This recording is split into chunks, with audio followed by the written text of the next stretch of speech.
夜幕降臨12月24日，全世界數十億人同時陷入一種奇特的儀式。燭光在窗前搖曳，鐘聲在教堂尖頂回盪，家家戶戶掛起常青樹枝，擺放着神秘的長筒襪。這不是巧合，也不是簡單的慶祝活動，這是一場跨越2000年的文化密碼傳遞。一個名字背後隱藏着帝國的興衰、信仰的碰撞，以及人類對光明最原始的渴望。平安夜，英文名為 Christmas Eve， 德語叫 Heiligeband， 意為神聖之夜。但這個看似溫馨的名字起源卻充滿了戲劇性。公元4世紀，羅馬帝國正處於劇烈轉型期。君士坦丁大帝皈依基督教後，教會面臨一個棘手問題：如何讓一個源自中東的宗教融入歐洲異教徒的生活？答案是借用他們已有的節日。古羅馬人在12月25日慶祝無敵太陽神誕辰，這是冬至過後白晝開始變長的日子，象徵光明戰勝黑暗。北歐維京人則在這段時間舉行尤爾節，燃燒巨大的原木，祭祀奧丁，祈求寒冬過後的豐收。凱爾特人的德魯伊祭司會採集起寄生，認為這種寄生植物擁有神奇力量。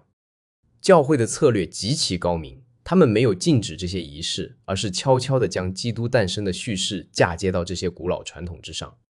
於是，太陽神的生日變成了世界之光，耶穌的誕辰。尤爾節的原木演變為聖誕樹，漸寄生成了象徵祝福的裝飾。但為什麼是平安夜，而不是聖誕節本身成為核心？這要回到中世紀教會的計時方式。在猶太傳統和早期基督教中，一天的開始不是午夜0點，而是日落時分。這意味着12月24日的傍晚實際上已經是12月25日的開端。平安夜因此成為神聖時刻的門檻，一個從世俗過渡到神聖的關鍵節點。修道院的僧侶會在這個夜晚守夜祈禱，直到午夜鐘聲響起，迎接基督的象徵性降生。這個傳統逐漸擴散到民間，形成了我們今天所知的平安夜慶祝活動。歐洲各地的平安夜呈現出截然不同的面貌。在德國，這一夜被視為最神聖的家庭時刻。父母會在孩子不注意時裝飾聖誕樹，然後用小鈴鐺召喚孩子進入客廳，仿佛天使剛剛離去。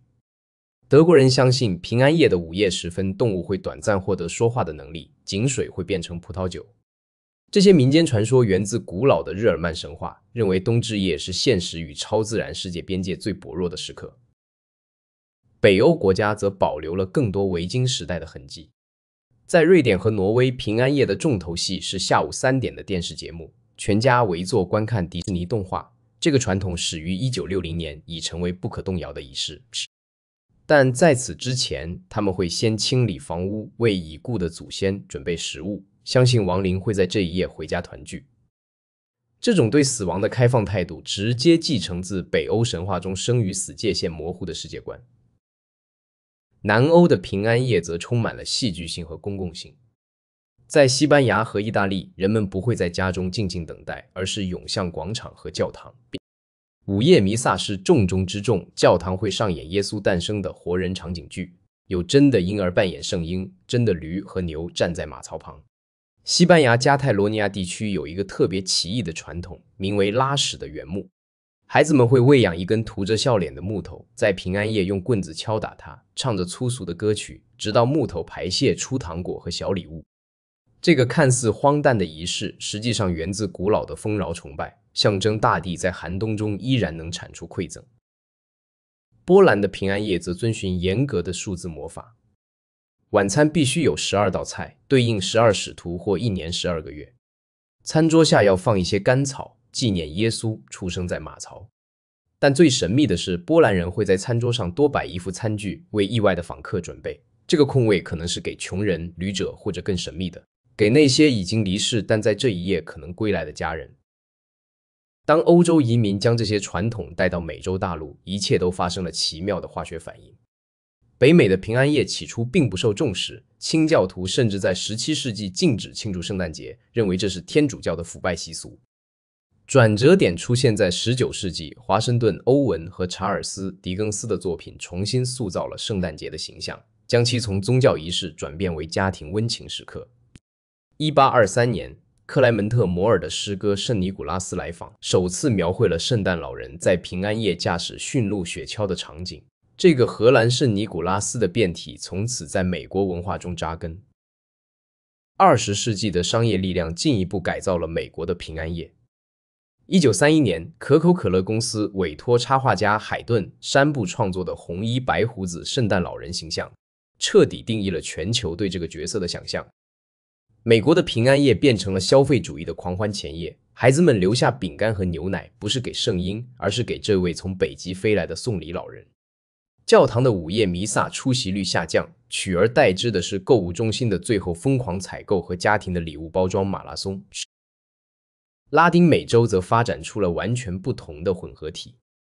在墨西哥，平安夜被稱為 Noche Buena， 是全家族聚集的時刻，常常有上百人參加。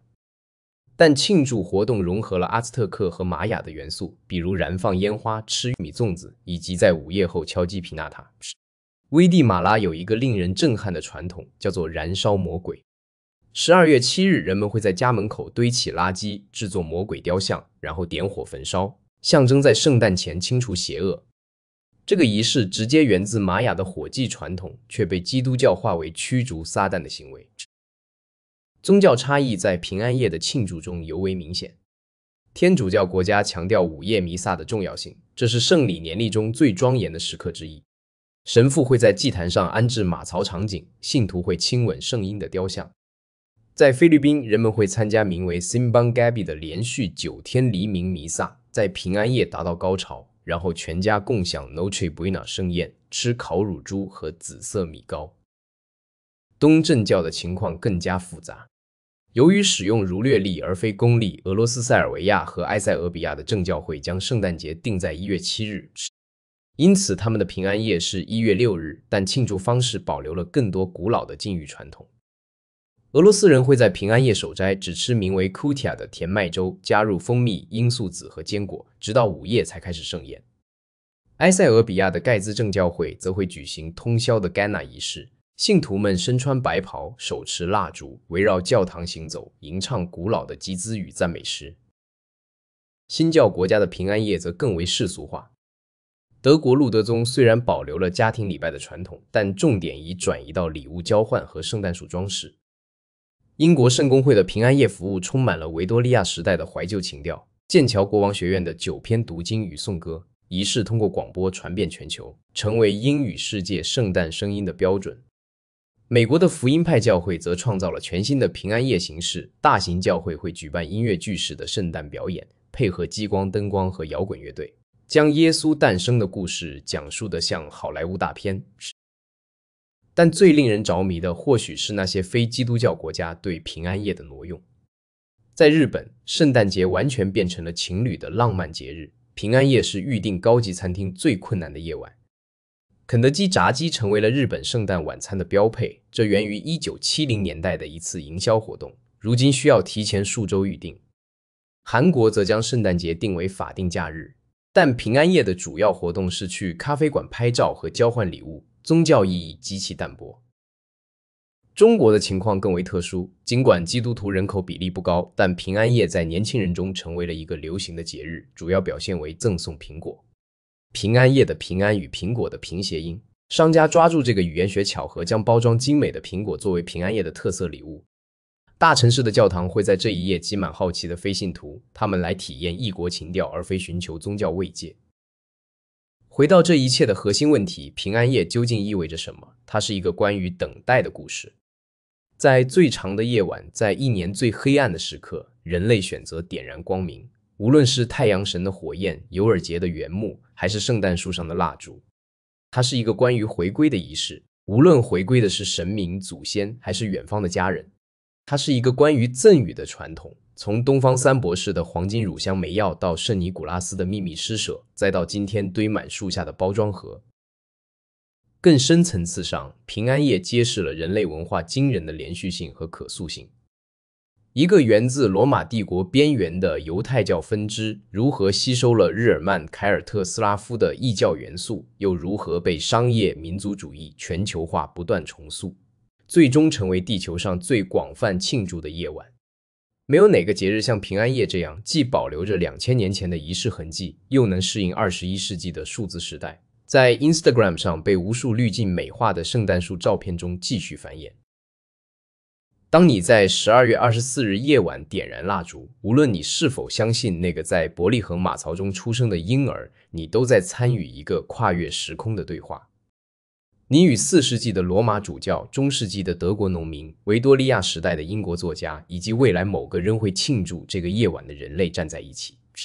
平安夜不僅僅是聖誕節的前夜，它是人類集體記憶的活化石，是我們對黑暗的永恆反抗，是光明終將歸來的古老承諾。鐘聲即將敲響，世界再次屏住呼吸，等待那個永遠不會真正到來，卻每年都如約而至的時刻。這就是平安夜的魔法，也是它延續至今的秘密。